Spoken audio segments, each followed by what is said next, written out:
विद्यार्थ्यांच्या आरोग्याला सर्वोच्च प्राधान्य.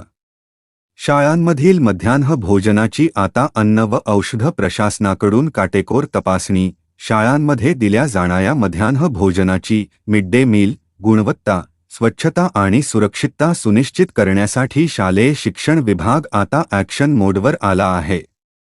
शालेय शिक्षण विभागातील वरिष्ठ अधिकारी, मुख्याध्यापक आणि संबंधित प्रतिनिधींसोबत नुकतीच एक महत्त्वपूर्ण बैठक पार पडली. या बैठकीनंतर शाळांमधील मध्यान्ह भोजन आणि उपाहारगृहांची कॅन्टीन्स अधिक काटेकोर तपासणी केली जाणार असल्याची माहिती अन्न व औषध प्रशासनाचे आयुक्त तुकाराम मुंढे यांनी दिली आहे. पालकांच्या तक्रारींनंतर प्रशासनाचे पाऊल. गेल्या काही दिवसांत राज्यातील काही शाळांमधील मध्यान्ह भोजनामध्ये अळ्या, झुरळे आणि डास सापडल्याच्या गंभीर तक्रारी पालकांकडून समोर आल्या होत्या. निष्पाप विद्यार्थ्यांच्या आरोग्याशी होणारा हा खेळ रोखण्यासाठी आणि दोषींवर कडक कारवाई करण्यासाठी प्रशासनाने हा तपासणीचा बडगा उचलला आहे. गुणवत्ता आणि स्वच्छता राखणे अनिवार्य. विद्यार्थ्यांना मिळणारे अन्न हे सुरक्षित, स्वच्छ आणि पौष्टिक असणे अत्यंत आवश्यक आहे.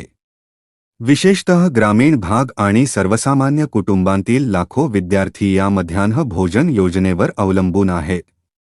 त्यामुळे अन्नाचा दर्जा आणि गुणवत्ता कायम राखणे ही संबंधित यंत्रणेची आणि शाळांची सामूहिक व महत्त्वाची जबाबदारी आहे. या बाबींची होणार थेट पडताळणी. या विशेष मोहिमेअंतर्गत अन्न व औषध प्रशासनाच्या पथकांकडून खालील गोष्टींची काटेकोर तपासणी केली जाईल. स्वयंपाकगृहातील स्वच्छता, भोजन तयार करण्याची जागा आणि भांडी स्वच्छ आहेत की नाही, अन्नसाठा, ग्रेन स्टोरेज धान्याची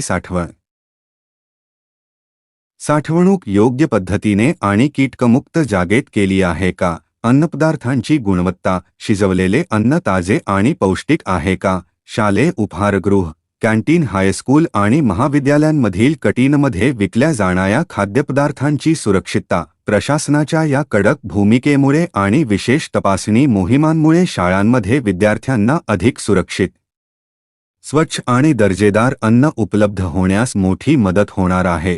सम्यक महाराष्ट्र न्यूजसाठी मी प्रमोद चिनके. अशाच नवनवीन आणि ताज्या बातम्यांच्या अपडेट्ससाठी आमच्या चॅनेलला नक्की लाईक, शेअर आणि सबस्क्राईब करा. धन्यवाद.